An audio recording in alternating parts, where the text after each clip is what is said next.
Hello everyone. I chose to do the picture exchange communication system.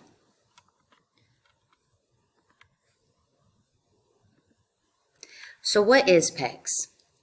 PEX is the abbreviation for the picture exchange communication system, and this was developed in 1984 by Lori Frost and Dr. Andrew Bondi.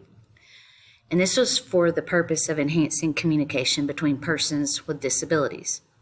So while the system is appropriate for use with a variety of individuals with communication deficits and disorders, it's most commonly been used with children with autism spectrum disorder. And then this is continued information about PECS, and it consists of visual representation of objects, people, and activities for the student to gain access by requesting. So for example, a student may want a ball, and in the initial stage, he or she will select this icon image card, and I just have image in parentheses because it's on like a cardstock or just a piece of paper, but it's laminated so it can be sturdy. And they will select that from their communication, and that could be called a picture board or a book. And then they hand that to the teacher. And eventually the student will progress to using sentence stems. And that could look like I want, I hear, I see. And combine phrases and icons by placing this on the communication board. And I have some examples, so it might make more sense once you see the visual. And here it is. So here's some examples. And they can look different. I did include the, did I say that? The Go Talk. Sorry. And this is, it talks for them. And you can interchange the different images that you want to use. But let's see, so like this one has talking to your nurses, and then it has can I have, where is, I don't want, and then there's the different options that they'll pick from. But the one on the clipboard is probably the basic one.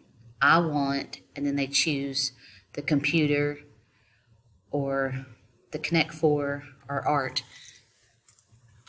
But I hope these examples kind of help explain what I was trying to explain in the previous slide. So, and then another example of PECS, which I still use even in the high school level, and it's not that it doesn't look elementary, I just use that same verbiage. First we will do this, then we will do this. And sometimes they still need that visual cue card. But so that's the example. So for these reasons, the picture exchange communication system has been used to help children with autism develop a structure for collaborating with teachers, parents, and peers across various settings. And this type of communication system has been found effective in promoting speech, and this has been developed and established in the different research literature. I have a video just to kind of show, to pull this all together. So I'll go ahead and start that video.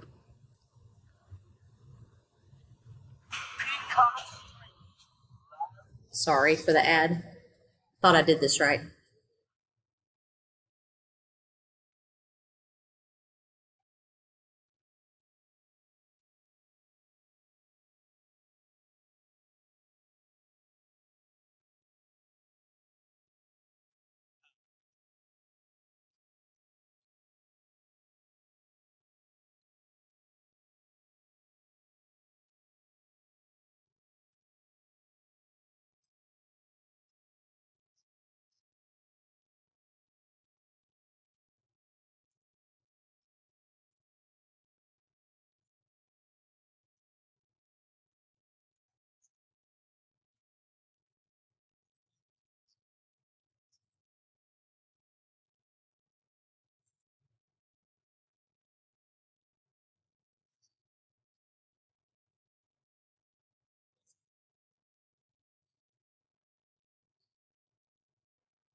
Sorry about that. I hope that kind of helped make better sense. Just being able to actually see the examples and some of the visuals along with the way I was sharing it. Let's see, I think I have one more thing. Oh, my references. But other than that, this, I love using PECS. I've used it before at the elementary level, and it's really exciting when you see that the students become extremely thrilled knowing that they can express what they are trying to tell you. Because I find it very disheartening when you know they're trying to communicate with you and they have no way of telling you if they're not verbal. So this is perfect once they understand it, and then you can tell that they build on it. So I find this very effective. Like personally, I know I definitely have to present it from the literature, which from what I've found, it is effective. But just like I was saying, personally, I love this, and I'm very grateful for it because I've seen the effects of it. So, but I hope everyone has a great rest of your semester. Take care. Thanks. Bye.